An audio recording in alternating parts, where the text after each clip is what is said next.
All right, good afternoon or good evening, everyone.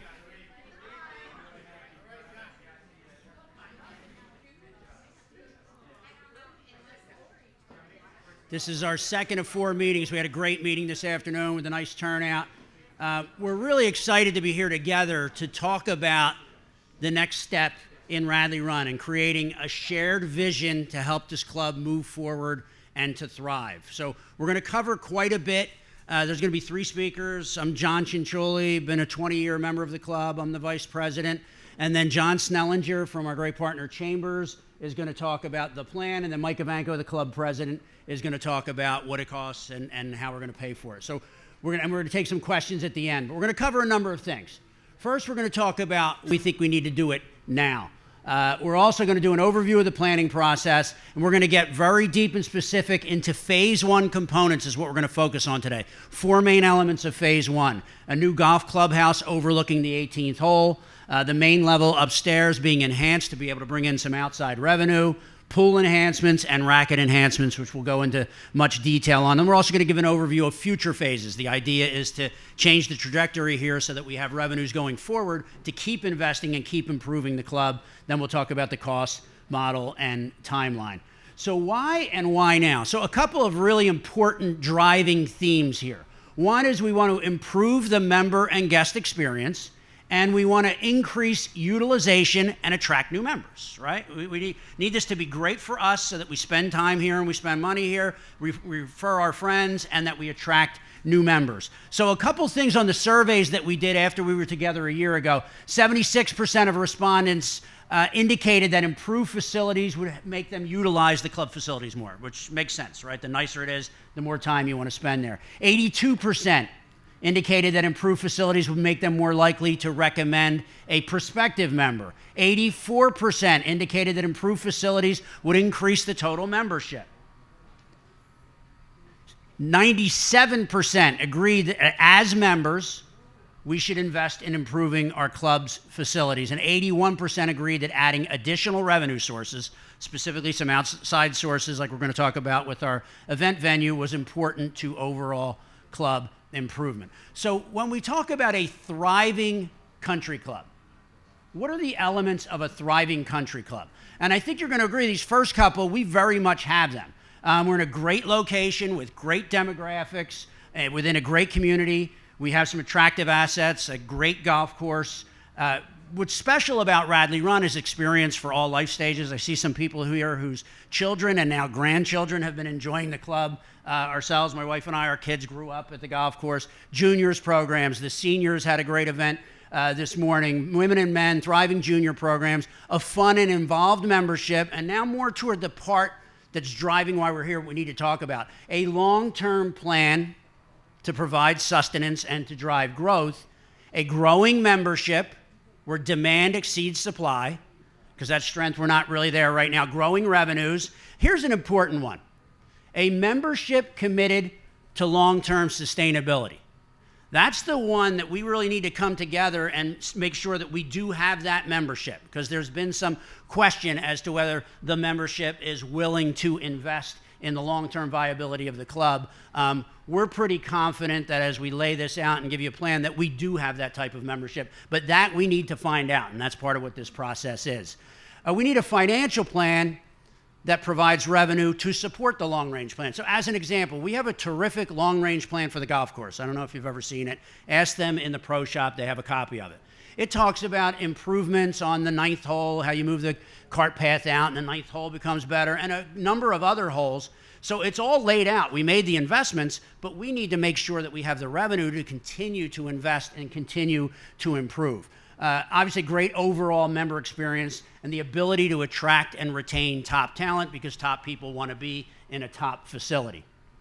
So when we talk about capital, and we're going to talk quite a bit now about capital, which is a very, very important part of this presentation. We're going to spend a lot of time in the next couple of slides, but capital supports your long-term growth plan. You fund improvements, you replace assets, repair assets, you make strategic investments, and occasionally emergencies. Think about your own home. When I moved into the neighborhood on North Washington Ridge, it was Fred pulled me aside and he said, you know, a house can be expensive and you need to put aside a certain amount every year. You need to keep improving your property. And same with a country club. So we need to talk about developing a plan to do that. This is just a random walk here. These are some things as we experience Radley Run. Some of these may resonate with you. They're probably not even all up there, but we need to drive and execute on the golf long-range plan. The dining and socialization areas can use upgrading and feel more like a country club. The tennis hard courts need to be repaved. The sprinkler system. I've been frustrated a little bit lately that when I'm in the rough doesn't feel like country club rough. I think our golf course is tremendous, but why don't we have the rough growing? Well, it's because we have a sprinkler system that goes in the fairways, doesn't reach the rough. Paddle, the membership came together 15 or so years ago. For those of you that weren't here, we had a big flood and it washed out the tennis courts, and we had to make a decision as a club. And the club stepped up and invested, and we elevated the beautiful Har-Tru courts. We introduced 2 paddle courts. Now there's 4 paddle courts playing pickle. The growth has been explosive. We have great paddle programs. Most nights it's crowded. So we're going to talk about a plan for some expansion there. The golf range, John Arthur has, you notice he took the flags out and put some things in, some of the inexpensive stuff, but he has a vision and wants to improve it. We need to do things like that. Cart path repair, there's some spots on the cart path. We all play at our friends' clubs, and when you're here, the cart paths are not what they should be. We redesigned the 7th fairway. We have other fairways we need to when it rains heavily. The Mansion House is a beautiful jewel that needs some attention and needs some money. We could go on, but the point is these are the kind of things that are important to have capital for. Before I get into this, I want to talk about an organization called Club Benchmarking. So we met last night for 3.5 hours. The board, a number of members are here. So I want to take a step back. I want to thank board members, long-range planning committee members, people that did long-range planning committee in the past. A lot of people in this room have put a lot of effort and energy into developing what we're going to talk about. But when we meet, we talk about where Radley is, where we need to go. We try to look at some financial ratios and what we're spending. How does it compare to other clubs? What should we be spending? So a little bit of history on this company, Club Benchmarking. Club Benchmarking, there was a board member at a club in Massachusetts having the same challenges. And they were saying, what should our capital ratios be? What do we do relative to other clubs? They started a company called Club Benchmarking, which has 1,500 member clubs. So they have data across the board. So instead of just our club trying to figure out what we should do, we could compare it to other clubs. So I'm going to spend a good amount of time here. To me, this is the really, really important part of why we are here and why we need to do this now. So directly from Club Benchmarking, analysis of industry data shows that at a minimum, clubs must generate net available capital equivalent to 12 to 15% of their total operating revenue every year. 1/4 of clubs generate 7% or less. They call them capital starved. And at the high end, there's 1/4 of clubs that generate more than 17%, capital rich clubs. 50% of all clubs aren't generating the necessary capital over time. If your club's net available capital is below 12%, and especially if you are in the sub 10% range, you are very likely feeling the stress of too little capital. You may even see the evidence when you look at your physical assets. So I said questions are going to be at the end, but hopefully we have one big question right now. And what is that? Where are we, right? So again, the target, 12 to 15%. Radley collects capital $430,000 on our $4.59 million in revenue. That is 9.36%. But an important element of that, a decision was made a number of years ago that we had golf course maintenance equipment in capital, that we made what I think was a good decision is to start leasing that. That money is listed under capital instead of operating. And our auditors have looked at it and said, that's not capital, that should be an operating. You back $138,000 out of $430 and you get to $292, and you put that over the $4.59 million, it's 6.3%. That's where we are. So to go back, if you're in the sub 10% range, you're very likely to feeling the stress of too little capital. You may even see that evidence when you look at your physical assets. So a very important part of this. One other perspective. Our annual depreciation at the club is $767,000. So we're collecting capital not even to cover the depreciation of our assets, let alone to invest as we grow going forward. So more from club benchmarking. Industry data shows that clubs investing continuously over time have a higher rate of return on equity than clubs restricting their investment. That means when they do invest money, they get a better return. Think about a beautiful new building where people are going to gather versus fixing the air conditioning, right? You don't get a return on air conditioning. It broke. We need to replace it.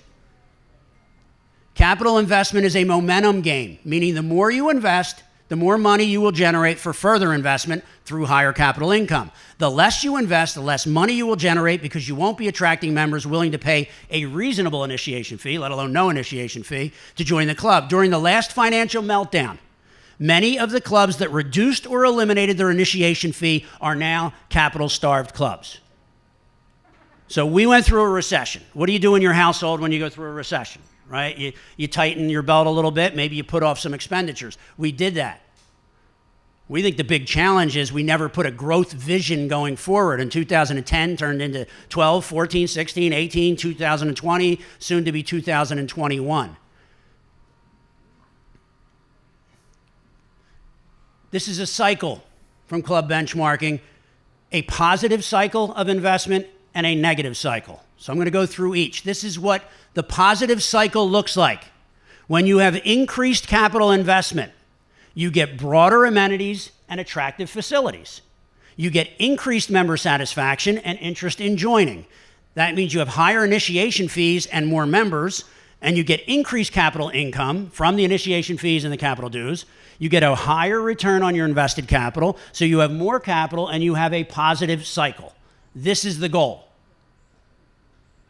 The negative cycle, and we may resemble this remark as we go through this, restricted capital investment, which we've been way below the benchmarks, narrow amenities and deteriorating facilities, low member satisfaction and lower demand, lower initiation fees and fewer members, decreased capital income. When you do invest, you get a lower return, which restricts your capital investment, and the cycle goes on. So really important as to why we're here, why we're talking about this, and why we're talking about it now.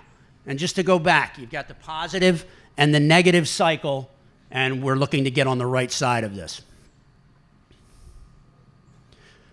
Let's do an overview of the planning process. So what we did initially, so we couldn't bring everybody together and say, we know we need to do stuff, we know we need to improve the club, what should we do? So we wanted to get a starting point to start the conversation. So we looked at all the long-range plans over the last 10, 12 years. We put a long-range planning committee together, board members, and we started to talk. Let's come up with some kind of an idea so that we have a starting point. And we shared those here with you last August. And I remember I stood right on the other side of this wall and said, this plan is not baked. The plan we talked about was putting a wedding facility off the back here. And we said, this is the start of a process. We want input. And members of the club that are in the profession, architects said, no, you have to do it upstairs. We put working groups together where 85 people participated in those. The plan that you're going to see in a minute is different because it's our plan. And we evolved it over time. So we also did surveys, which I shared some of the results of those with you. We got feedback through those working sessions. Then we partnered with Chambers, who they're going to share some of their credentials, an industry leader, and said, let's start to refine these and let's start to get a better idea. We got the refined cost estimates and a financing approach, and this is where we are now, the informational meetings, looking to see if we're on the right track, maybe adjust the plan, if we're on the right track, move forward ultimately to a vote and plan implementation. So we'll revisit this before we wrap up today. You're going to see when John Snellinger comes up an overview of phase one. 4 main elements. The golf course, the golf house and lockers overlooking the 18th green, the event facility upstairs to drive outside revenues, and remember, we're going to get to use it plenty too for our holiday events, for Mother's Day, things like that, an enhanced racket area and an enhanced pool experience. So I'm going to introduce John Snellinger from Chambers. They've been a fantastic partner. They're the best in the business, at this, and John's going to get into the specifics of the plan.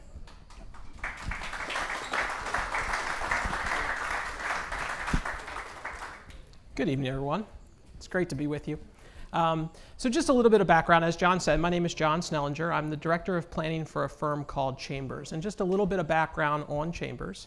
We're headquartered in Baltimore. We've been around since 1899, so that puts us about 121 years old.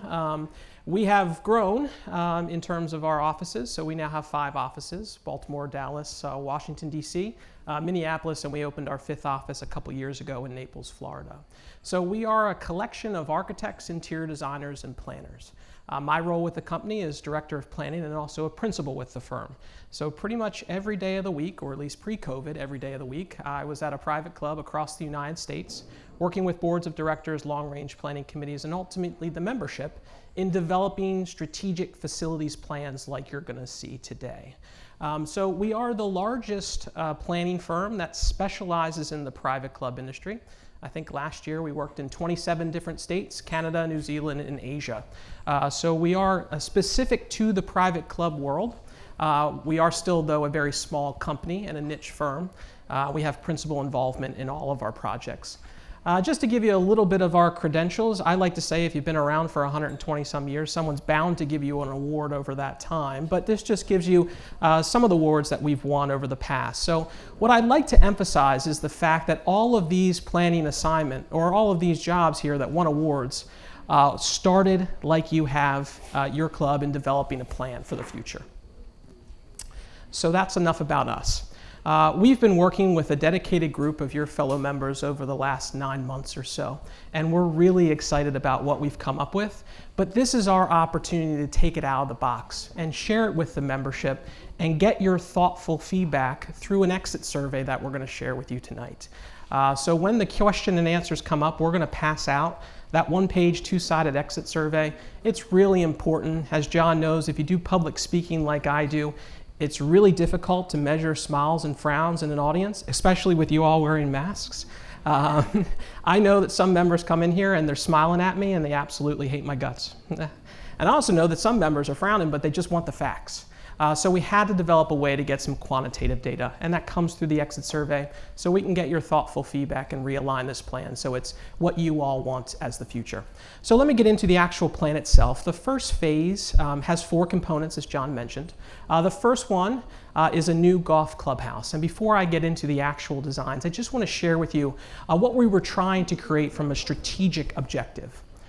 First and foremost, we wanted to look at the development of a very efficient new golf clubhouse, about 8,000 square feet. It is a 2-story structure and will look like it's a 2-story structure from the road, but 1 story from the golf course. Included in that is a golfer's grill, as well as outdoor dining terrace, a very operationally efficient kitchen, as well as some wonderfully appointed locker room facilities for both men and women. As part of this, we really looked at your facilities here as a campus. You have multiple different buildings here, and we really think that's a quaint nature and the culture here at the club. So we wanted to look at maintaining the existing Huntsman House, which is now your new pro shop, and the existing Kettleman House, which can maintain existing overnight accommodations or staff housing, or repurpose those into some additional offices in the future.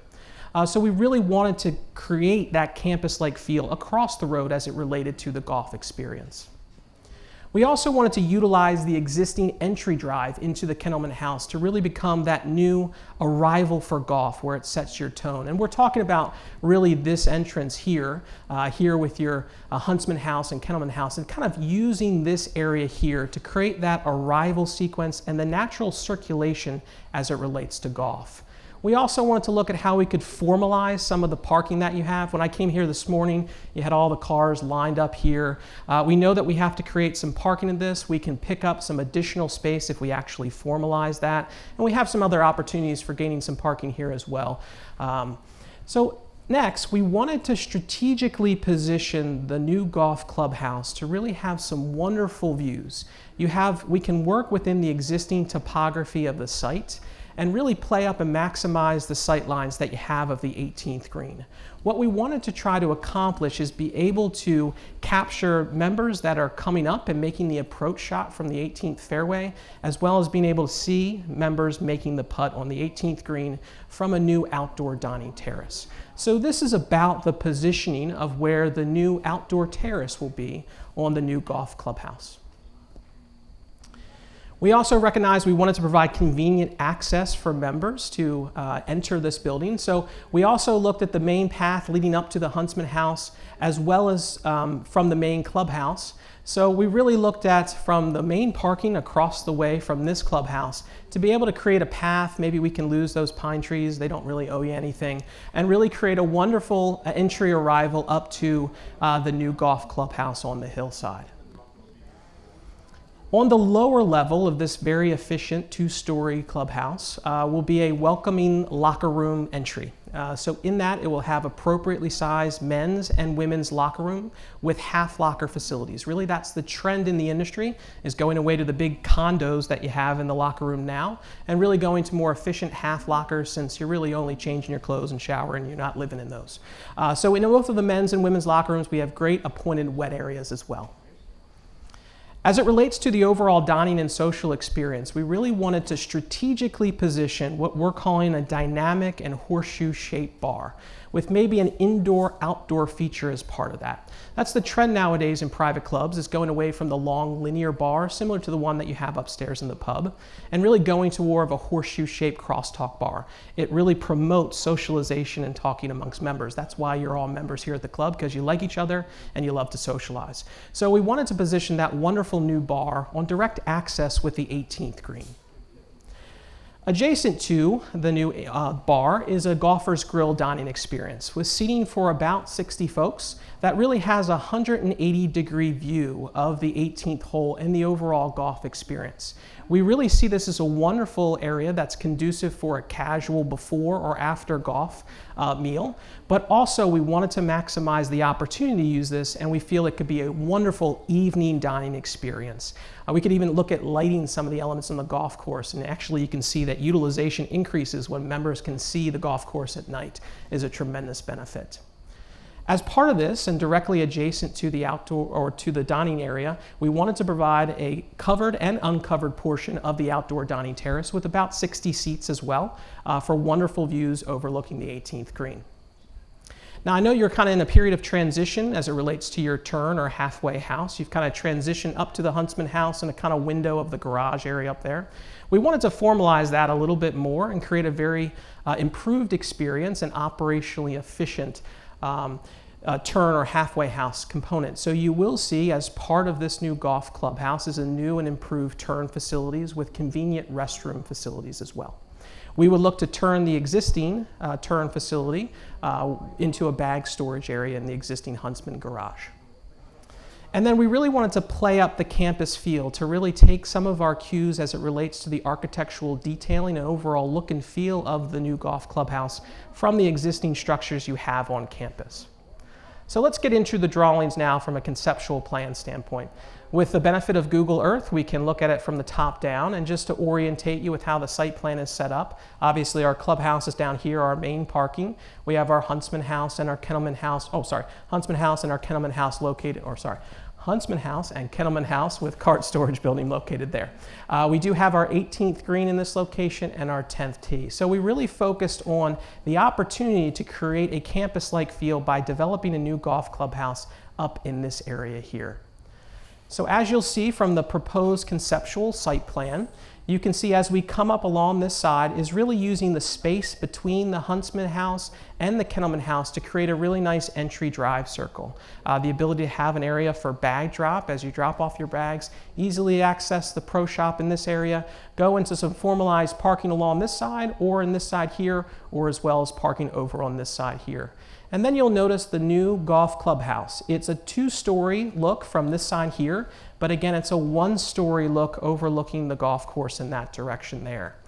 So we looked at all the golf circulation relative to how you would access first tee, 18, 9, 10. So you can see we've provided when you drop off your cart here at 18 and finish your round, it's conveniently located next to the cart storage. We also looked at the 10th tee box here and the 9th green and paths. So in this portion of the clubhouse, you'll see where the new turn is with convenient parking along the turn, convenient for the 9th green and 10th tee as you approach that way. We also looked at providing some convenient cart staging in this location as you get on your cart and go out for your round for the first tee.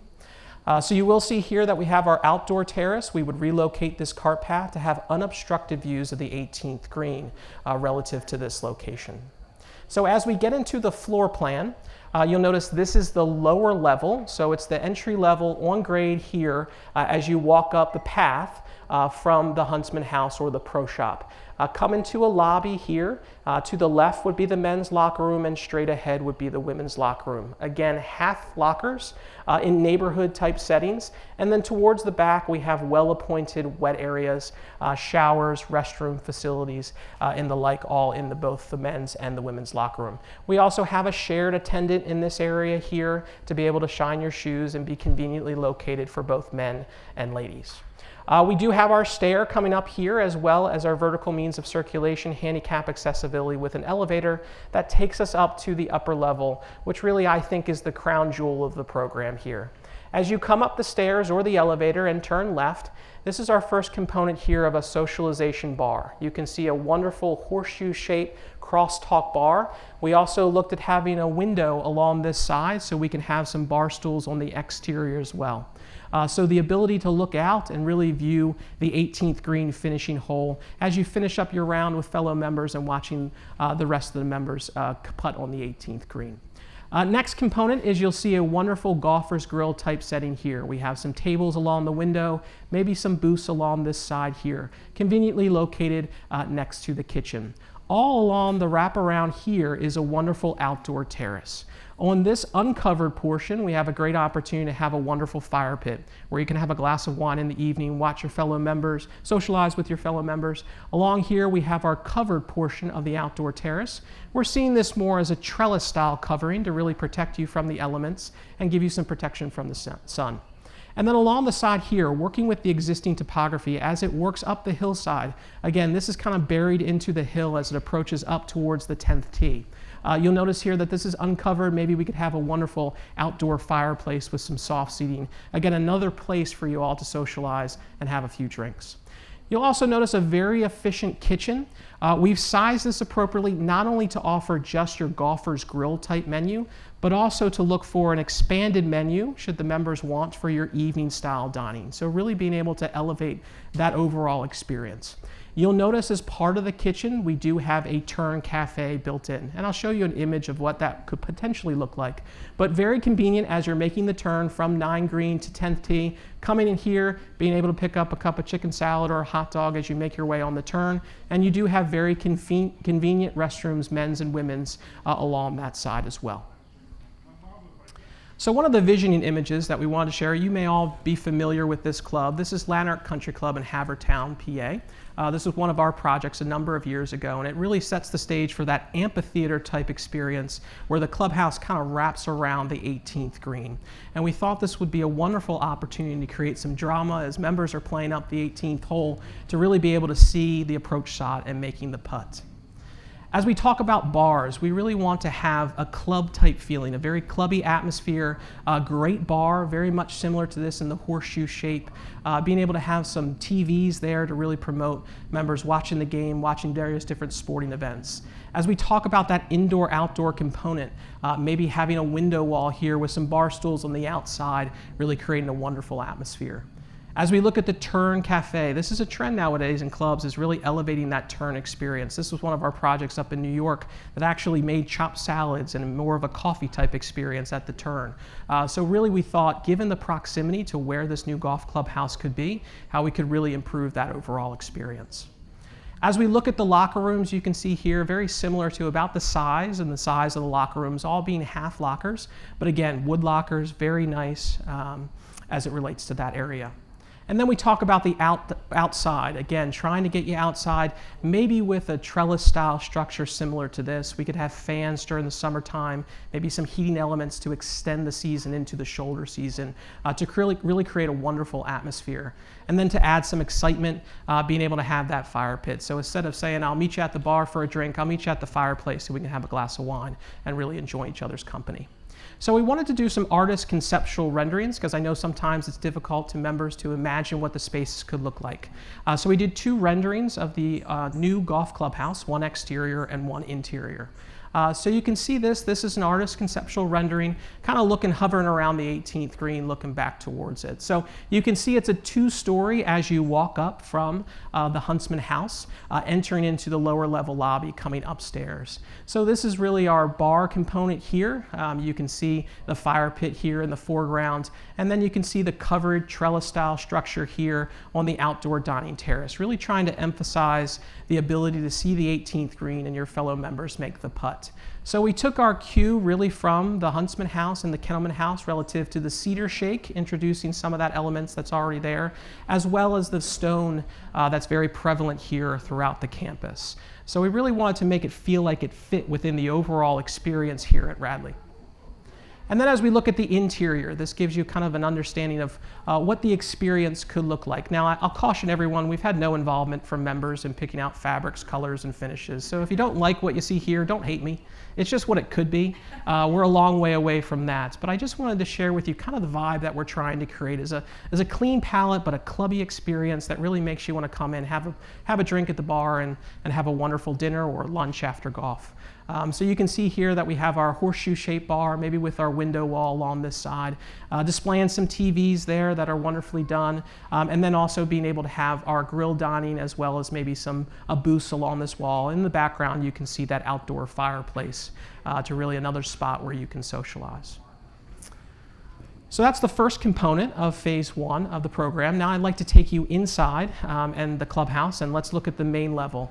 As I said before, we want to get into some strategic design objectives. So obviously, we're relocating the locker rooms out of the main clubhouse here. So what can we do with that existing space? We wanted to use your money wisely as part of this. So you will see no expansion to the existing footprint of the clubhouse. What we're trying to use is rebalance the existing square footage and reimagine it into about a 250-seat person venue that could be great for member events, but also for weddings. In this, you'll also, adjacent to the space, we wanted to be able to provide adequate space for pre-function, a place where you can come and have a cocktail. Maybe the buffet is set up there as you linger and socialize before moving into the actual event. So we really wanted to utilize some of the existing configurations that's there. So we've utilized the existing bar, the fireplace that you have to really create a wonderful experience for that pre-function. We also knew that we had to provide an operationally efficient venue here. We did not want to create a dedicated kitchen on the main level. What you will see is a holding kitchen, or sometimes referred to as a servery. The ability for all the food to be prepared on the lower level kitchen here, and then brought up in hot boxes and then served efficiently out to the guests that are attending the event. We also wanted to develop appropriately sized restroom facilities, so we're actually utilizing some of the restroom facilities that are in the ladies' locker room now, and then really wanted to add a new amenity, that of a bride's room, the ability to have a space where brides can get dressed prior to the event, the really ability to have some nice revenue generation opportunities. So here we are in the main clubhouse, and I know you're all very familiar with your club, but this is your existing plan. I know it's sometimes a little bit different to see it on plan like this, so I just want to orientate you with how the drawings are set up.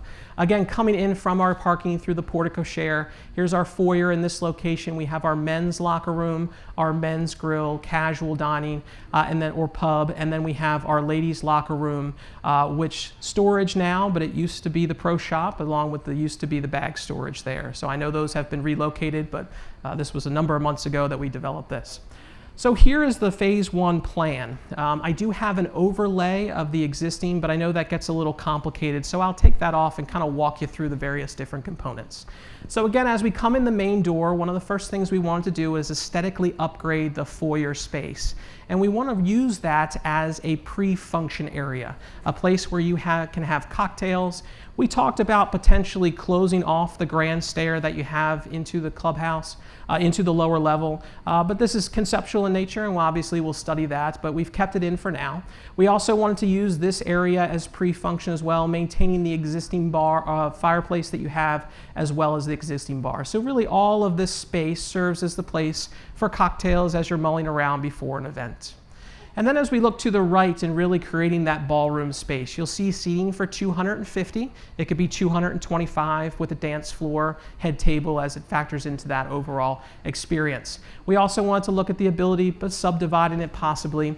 One of the challenges you might think is if you've ever been into the men's locker room, ladies, I know you probably haven't, but there are a number of structural columns in there that support the roof.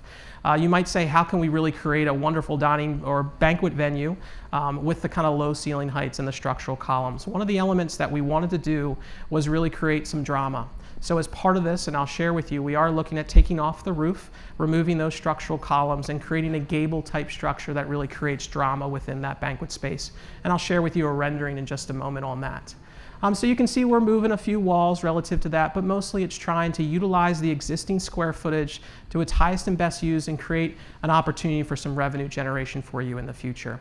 You'll notice a holding kitchen in this area to efficiently service all of our guests. And then we utilize the existing ladies' restroom facilities, creating men's and women's, as well as a bride's room that's connected to the women's restroom. And of course, we need storage for all, and we have plenty of it with the ladies' locker room being relocated over to the new golf clubhouse. So just to give you an elevation of the front, this is the proposed. So if you go out tonight and you can see, I know you're all very familiar, but sometimes you have blinders on when you walk into your club because you're so used to it. But you have a shed type roof structure over on this side, and you actually have one that mimics it on the left. What we're looking at doing is still making sure that it fits within the architectural vernacular of the clubhouse, but really taking that roof off and being able to create a gable style end that creates some drama within inside. So we also wanted to do an artist conceptual rendering of what that new ballroom facility could look like relative to the space. So as you come in and you kind of turn right, the ability to create some drama with the vaulted ceiling, have some great lighting, a very clean palette that's very transferable to whatever bride or member event wants to have. And then just really being able to provide that wonderful experience for those lifelong memories at a club. So we do have a couple other components relative to phase one. The third one is looking at some racket enhancements. We know we have a thriving racket program here. We know one of the limitations is your current warming hut or paddle hut. So you can see here is our current paddle hut. And then we have some room for expansion maybe over here as well as over here as we look to increase the size of that overall paddle hut. So maybe just an aesthetic refresh of the warming hut facility as well as a slight expansion to provide some additional space. So you can see the red outline is the existing footprint and really looking at providing going towards the tennis courts on this side and really looking back going that way towards the paddle hut to pick up all of this square footage here. So I believe it's about a 60% increase in total square footage relative to the warming hut. So really wanted to provide a wonderful experience down there at the paddle hut as well. We just did some south elevations and west elevations just to show you that this can be done and make it look like the paddle hut that's there really fitting within the campus facility. And then lastly, our fourth component, we know we have a wonderful pool program here. It needs a little bit of love too relative to the program. So as part of this, we wanted to introduce a wonderful concept that's really taking a lot of clubs by storm, is the adult-oriented enhancement type feeling. So we wanted to be able to create a wonderful social experience by utilizing some existing square footage and creating a wonderful adult-oriented bar overlooking the pool deck area. So utilizing some of that space, maybe creating a window here with a bar, still being able to efficiently provide service from the snack bar area and access back towards our pool changing rooms in this location. And maybe the opportunity to have some additional dining and chairs out along the pool deck area with the awning over in this side. So very similar to a concept such as this where we could have a few bar stools with a pickup window on this side, which I failed to mention over here, just to give you a sense of excitement and experience and another opportunity to socialize with your fellow members. And obviously we know we have some maintenance issues down at the pool and we still want to continue to improve upon that as part of this long-range plan. So as we look at the future phases, I want everyone to recognize that this has been a comprehensive study of your facilities. So we didn't just look at phase 1, we looked at future phases, and Mike's going to share with you some of those future phases as well. But as it relates to the clubhouse, we did want to share with you some of our thinking about future phases relative to that area. So as we look at one of our objectives, and some of the focus group sessions talked about the possibility of adding a fitness and wellness component here. It is the #1 capital improvement in private clubs. It has been for the last 10 years. So we really want to look at developing a fitness and wellness component. It really works with your tennis game, your golf swing. It's a wonderful added amenity that provides tremendous value at clubs. So in this, we're looking at about a 2,000 square foot facility within the clubhouse, conveniently located from the exterior for ease of access, and also provide not only space for cardio and strength with views overlooking the pool, but also a wonderful group exercise classroom for yoga or bar or various other classes that you might be able to offer here. We also wanted to provide conveniently located restroom facilities with some small cubbies or day locker areas right next to the fitness and wellness program. Obviously, we're going to study, hopefully upon the implementation of phase 1 in the new golf clubhouse, the dynamic that creates with regard to the member dining experience. So as we continue to refine the plan, we wanted to develop some thoughts about what the lower level of the clubhouse could become with relocating the banquet facilities more upstairs. So in this, we're looking at providing a wonderful bar grill experience, maybe seating for 80. That's more adult oriented, and really connecting this more to this outdoor terrace that you have. That's a wonderful experience. Also looking at aesthetically upgrading your grill room area more for that family casual dining experience, especially given its proximity and close nature to the pool. And then we know you have a couple of golf simulators here, or TrackMan capabilities. We wanted to look at how we could, again, enhance this experience. And really the trend nowadays is making that part of the social experience. So we thought potentially it would be great as part of in close proximity to the new bar grill that we're proposing, and the potential of having a couple of private dining rooms for anniversary or birthday parties. So this is the main level floor plan. Obviously what's in gray is phase 1. And then the left-hand area would be the new fitness and wellness component. So again, convenient access off the exterior, right from the parking lot over here. We'd have a wonderful strength and cardio area with views overlooking the pool, a group exercise classroom in this location, and then we also have dedicated restroom facilities with a few day lockers in close proximity to the fitness and wellness component. On the lower level, on the left-hand side, would be completed as part of phase 1, but really looking at a reimagination of this lower level space. So as you come down the stair from above, a refresh of the upgrade of the restroom facilities, but really creating a wonderful, again, horseshoe-shaped bar, really this being a wonderful bar lounge experience, flowing out into a wonderful dining area here with some tables along the window, and creating this connectivity to the wonderful terrace that you have now. Obviously very convenient with the kitchen being located in this location. We also have a couple of private dining rooms on either side that could be great for an anniversary party, birthday party, or on normal nights just can open up and flow into the overall casual grill nature. And then to the right, really working with the existing columns that we have, maybe the creation of a golf lounge with a simulator area. So we could have some viewing here as you hit simulators, very convenient, connected to a bar, and just a wonderful overall experience. Obviously, we work with screening and how that happens. So just to give you some few vision and images, this is kind of the feeling of maybe what could be connected, obviously working with the existing columns that you have. This is more of a linear bar. Again, we go with more of the horseshoe, but this is kind of the feeling that would create. Relative to the family casual, maybe some built-in booths that we could create that really are conducive for families with children. And as you look at that golf simulator experience, this gives you an idea of kind of the lounge component connected to the simulators. And then this is an appropriate, a very comparable size to the fitness and wellness component that we're proposing in future phases of the plan, along with an adjacent group exercise classroom.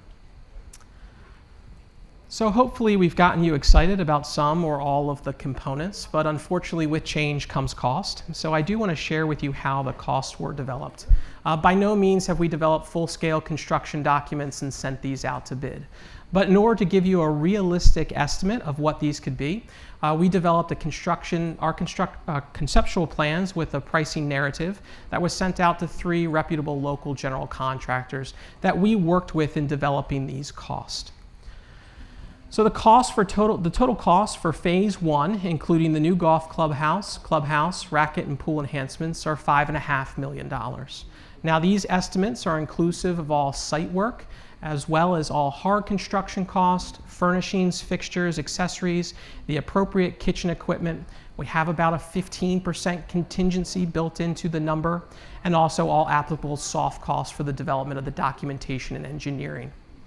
We have not estimated the future phases, any costs for the future phases, just because of the undetermined time frame of when those would be implemented. But we wanted to share with you what we thought the phase 1 program would be, that we are very confident that we could deliver this project for. So with that, I'll turn it over to the hard part of the presentation to Mike Ivanko.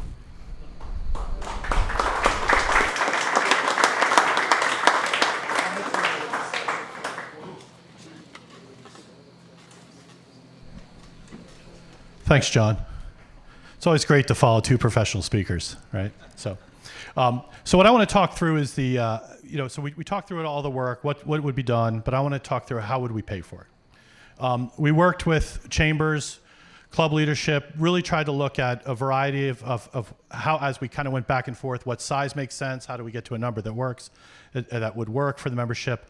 And when we had some goals, and our first goal was really to try to do something that had the smallest effect to the membership, but was still cost effect, both including the upfront cost or the cost over time, but also that would provide sustainable revenues and income to the club, and try to balance that. So we worked hard at that. Hopefully we got pretty close to it, or we got something that works. It also allows for growth, and the growth is really going to be where the additional money will come, and where John Chichuli was talking about investing back into the club, whether that's growth through weddings, events, banquets, or membership. But it's sustainable and built to be, and the model's built to be sustainable with our current membership, so that we wouldn't get growth if we didn't have the weddings and everything else. But we expect we'll get those, and we really forecast them in I think a rational and reasonable sort of way. And then we also talked to some financial institutions. It's a balance of both money from the members and a balance of debt.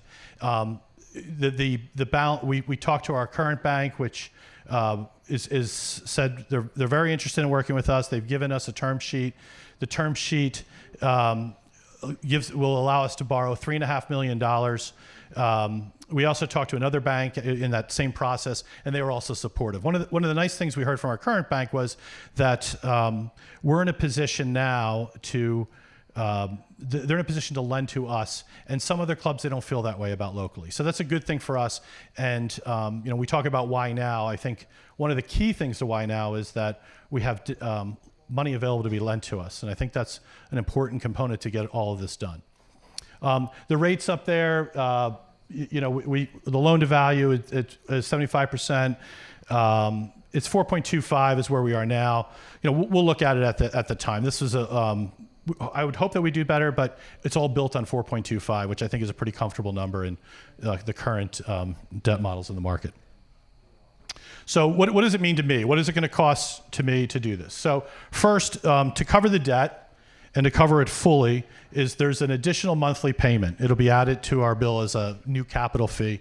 And that goes across the 4 different membership categories: golf, rackets, pool, and social. It's $60, $40, $20, and $10 a month. So that would be added to what we have today, and that would cover our debt entirely, the $3.5 million. So again, that means that if we have weddings and we have this other stuff, then we're going to be bringing money in to the club to repair cart paths or improve things that are broken, or some of the phase 2 events, or phase 2 items. And then in addition to that, we would look for an upfront assessment. And again, by category: $6,500 for golf, $4,400 for rackets, $2,200 for pool, and $1,100 for social. That would be the upfront amount. There's an option, or the members can pay that over time, and it's a little small, but oops, shoot. Let's see, did I go the wrong way? Yep. Here we go. Right here. So let's just take the rackets for example. You could pay that either upfront at $4,400. You could pay it over a year at $377 a month, or $194 a month, or over 3 years at $133 a month. If you're under the age of if you're 35 and younger, we're allowing you to spread these costs over 5 years. If you're over the 85 and older, there won't be an assessment if you surrender your equity. So we're trying to look for a balance across all of the groups. It's it's not an insignificant amount of money, but we really try to drive it to something that we think could be affordable across most of the membership. The other key thing with this is, as we move forward and we gain these new members, the new members will be paying an initiation fee associated with at least the minimum of what we would be investing as ourselves. So we're not going to put all the money up and then get the next folks that come in get to ride on our coattails. That's how we would design it. That's what we would do, and that's how we'd move forward. Part of as we were trying to balance a lot of different components. There's a lot of members, particularly our older members, have equity in the club. Some have a larger amounts than others. As time has gone by, the equity portion has been reduced as people have joined. It went from I don't know what the original numbers were, but I know there's a lot of people in the books at $11,900. There's $8,400. There's $1,500, et cetera, down the line. And so what we looked at is, we're asking people to contribute back into the club, but we're also saying, hey, there's people who historically have contributed already. And so what we've established a program is really a way to return the equity in a way of a dues reduction over time. So if this passes and we move forward with it, then those members that are 70 years and older will be able to take their existing equity and spread it out over 3 years up to 50% of their dues. If they still have money left over, they'd be able to spread it longer. So for example, if I have $12,000 worth of equity and I want to go ahead and I'm 72 years old, then I would be able to use $4,000 a year to offset my dues. So my dues would be reduced by that amount. And the same program going down for people from 60 to 69 and then 59 and under over 4 years and 5 years. We had to spread it out a little bit.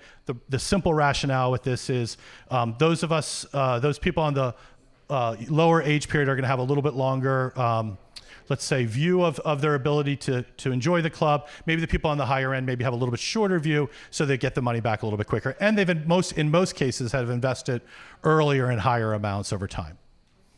And this has two things. One, it tracks, in some people as they look at, well, I have to put $6,500 in, but I'm going to get $12,000 back over 3 years. Boy, that's very attractive to me. But it also will clean up the club's balance sheet, which is something we want to do over time.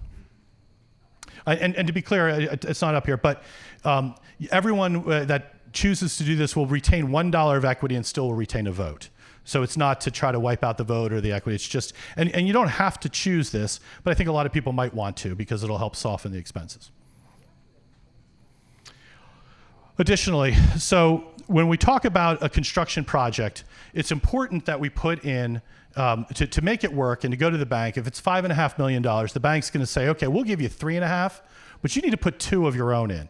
So, and you have to have that 2 in at the beginning, right? You can't put that in over 5 years, like I just talked about for some people. So we're also doing a completely optional program where we were going to limit, we're going to target a certain number of members. It's 12 golf members, 8 racket members, to go ahead and prepay their dues for a 10-year period with that's kind of incentive built in. So it's a large chunk of money that you would pay, but you would have no dues or fees or they pay the assessment over the next 10 years. That money will, the purpose of bringing that money is it actually allows us to offer the 1, 2, and 3 year spread of the other assessment money. So we're not going to get into that real long now on the survey. If you're interested in understanding it more, just mark it off and make sure you put your name on there. And that'll give us an attention to who's interested, but we're also going to send out the complete plan to everyone. If we're oversubscribed, if more than 12 people want to do it or 20 people want to do it in total, then we're going to prioritize it based on years at the club. So figuring if you've been here longer, then you really should go to the top of the list. Okay. And again, it's completely voluntary. The reason I have the picture of the Union League up here is the reason this was inspired. So we're trying to balance all these different things, and what really inspired us is two things. We had one of longtime member here had suggested kind of a program like this. And then additionally, another longtime member had said at the Union League, they did something very similar. They called it a lifetime membership. We're saying 10 years because, it doesn't really fit as well to be a lifetime. But that program helped the Union League, who was a struggling club not that long ago, now to being a very strong and healthy club. So we think a modest version of this will really help put us in a really strong cash position. One of the other benefits that would come from something like this, and we'll talk about it later, is, or we'll talk about it in the breakout sessions for this, is that if you've continued to be a member here and you've reached the age of 70, you would get the same similar dues type benefits as an honorary member. So it could be a very attractive option for a number of people, and hopefully, if you're interested, you'll learn more about it.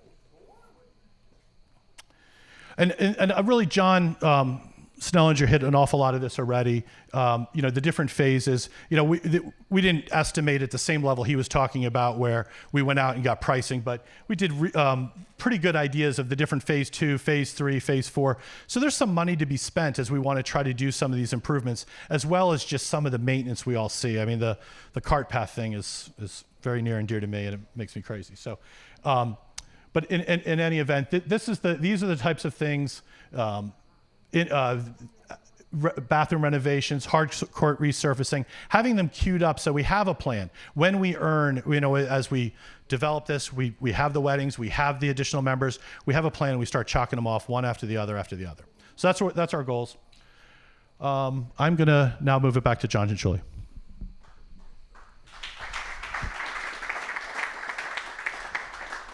Thank you, Mike and John. In a minute, we're going to open it up to Q&A. Anybody to ask anything, any comments, et cetera. So just, again, where are we in this planning process? We're at this stage. And we're going to get some immediate feedback, and we're going to adjust it based on that. And if the club wants to do it, we need a significant majority of the members that want to do this for this to pass. We'll take it to a vote, and we will implement the plan. A couple of key next steps. One is we want you to give your input. Love it, let's go for it. Hey, maybe consider this. A couple of other things. This optional Patriot Plan, if you're interested, can be a real good opportunity for you as well as the club. Please make sure you put your name down. We're going to have meetings as soon as next week to go into the details of that. We talked about the member of vote. We also know when we talked about that cycle, all right, we want to be a great club. We want it to feel like a club.